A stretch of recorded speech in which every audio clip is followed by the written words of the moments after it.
প্ৰাক্তন ন্যায়াধীশ এগৰাকী লেখক, কবি, আবৃত্তিকাৰ, সমাজহিতৈষী, স্বনামধন্য ব্যক্তি দাৰাক উল্লাহ ভাৰতীয় দলৰ প্ৰতিনিধি হিচাপে কেৰালাৰ কোচিৰ আন্তঃৰাষ্ট্ৰীয় কৰ্মশালালৈ আমন্ত্ৰণ। উল্লেখযোগ্য যে ৱাইল্ড লাইফ ট্ৰাষ্ট অৱ ইণ্ডিয়াৰ বিশেষ স্বীকৃতিপ্ৰাপ্তন ন্যায়াধীশ দাৰাক উল্লাহলৈ কৰ্মশালালৈ আমন্ত্ৰণ লাভ কৰাৰ বাবে গৌৰৱ কঢ়িয়াই আনিছে অসমবাসী ৰাইজলৈ।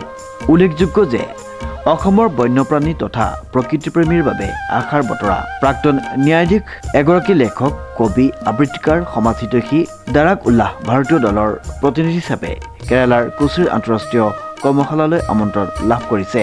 বন্যপ্ৰাণী ধ্বংস অথবা অনিষ্ট কৰিলে দোষী সাব্যস্ত আছামী চৰকাৰ অথবা বন্যপ্ৰাণী বিভাগক উপযুক্ত ক্ষতিপূৰণ দিব লাগে। এই বাৰ্তা দি বৰ্তমানৰ অৱসৰী জিলা আৰু ছেছন ন্যায়াধীশ আৰু তেজপুৰ বন্যপ্ৰাণী আদালতৰ প্ৰাক্তন অতিৰিক্ত ছেছন ন্যায়াধীশ দাৰাক উল্লাই 2016 চনত কেইবাটাও উল্লেখনীয় হুকুমৰ জৰিয়তে ভাৰতীয় প্ৰকৃতিপ্ৰেমীৰ দৃষ্টি কাঢ়িবলৈ সক্ষম হৈছিল।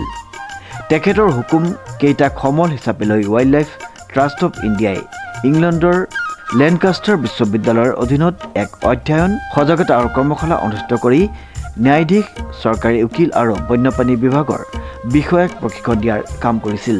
বন্যপ্ৰাণী আৰু পৰিৱেশ ধ্বংস কৰিলে দোষী সাব্যস্ত আছামীক কেনেকৈ ক্ষতিপূৰণৰ হুকুম দিব পাৰি, এই বিষয়ত লেনকাষ্টাৰ বিশ্ববিদ্যালয়ৰ অধীনত Indonesia, Cameron, Finland, Philippines, England, America, Uganda আৰু ভাৰতত গৱেষণা আৰু অধ্যয়ন অব্যাহত আছে।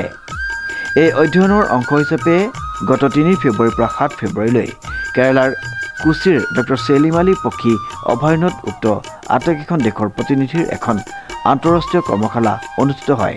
অসমৰ বন্যপ্ৰাণী তথা প্ৰকৃতিপ্ৰেমীৰ বাবে গৌৰৱৰ খবৰ যে উক্ত কৰ্মশালালৈ ভাৰতীয় দলৰ এজন প্ৰতিনিধিৰূপে আমন্ত্ৰণ লাভ কৰি অংশগ্ৰহণ কৰে প্ৰাক্তন ন্যায়াধীশ দাৰাক উল্লাই।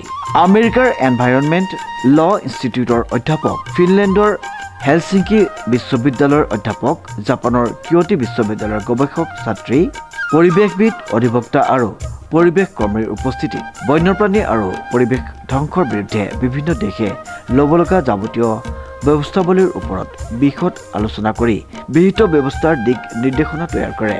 উক্ত কৰ্মশালাত কেইখন দেশৰ আইনী ব্যৱস্থাত থকা ক্ষতিপূৰণ সুবিধা, পদ্ধতি, সুবিধা, অসুবিধা আদিৰ ক্ষেত্ৰত মত বিনিময় কৰাৰ উপৰিও তেজপুৰ আদালতৰ ন্যায়াধীশ হিচাপে 2017 চনত ন্যায়াধীশ উল্লাই বন্যপ্ৰাণী ধ্বংস কৰাৰ বাবে আছামীক ক্ষতিপূৰণ দিবলৈ দিয়া 2টা হুকুমৰ বিতং ব্যাখ্যাৰে আলোচনা আগবঢ়ায়।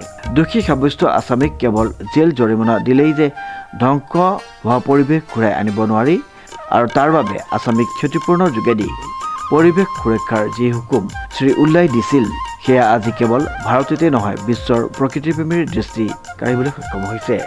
তৰ্ক, কবিতা, আবৃত্তিৰ পথাৰত সংক্ষিপ্ত হৈ থকাৰ উপৰিও তেজপুৰত কৰ্মৰত অৱস্থাত প্ৰকাশ কৰা 2খন গ্ৰন্থৰ লেখক উল্লাহ শিৱসাগৰ প্ৰেছ ক্লাবৰ জন্মলগ্নৰ পৰাই অৰ্থাৎ 2000 চন পৰ্যন্ত আইনী উপস্থিত হৈ আছিল।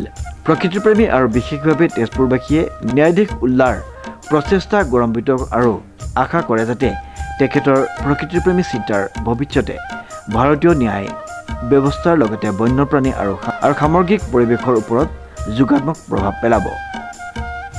বৰ্তমান পৃথিৱীজুৰি বন্যপ্ৰাণী আৰু প্ৰকৃতিৰ অধিকাৰ সম্পৰ্কে চিন্তা চৰ্চা চলি আহিছে আৰু এই চিন্তাৰ অংশ হিচাপে যোৱা 3 ফেব্ৰুৱাৰীৰ পৰা 7 ফেব্ৰুৱাৰীলৈ কেৰালাৰ কোচিত এখন আন্তঃৰাষ্ট্ৰীয় কৰ্মশালা অনুষ্ঠিত হয়।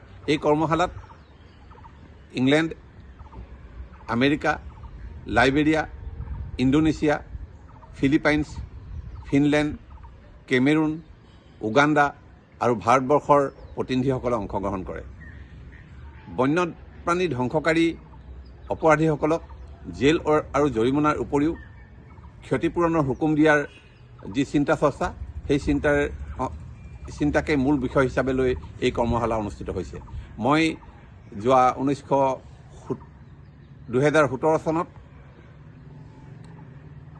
তেজপুৰত বন্যপ্ৰাণী আদালতৰ ন্যায়াধীশ হিচাপে কৰ্মৰত অৱস্থাত বন্যপ্ৰাণী ধ্বংসকাৰী অপৰাধীক জেল জৰিমনাৰ উপৰিও ক্ষতিপূৰণৰ যি হুকুম দিছিলোঁ, সেই হুকুমৰ এটা মূল আধাৰ হিচাপে লৈ ভাৰতবৰ্ষৰ ৱাইল্ড লাইফ ট্ৰাষ্ট অৱ ইণ্ডিয়াই ইংলেণ্ডৰ লেনকাষ্টাৰ বিশ্ববিদ্যালয়ৰ অধীনৰ এই গৱেষণা আৰু অধ্যয়নত অংশ লৈছে আৰু তাৰেই অংশ হিচাপে মোক এই কৰ্মশালালৈ আমন্ত্ৰণ কৰিছিল। সমীৰ ৰয়ৰ ৰিপৰ্ট, নিউজ নাও।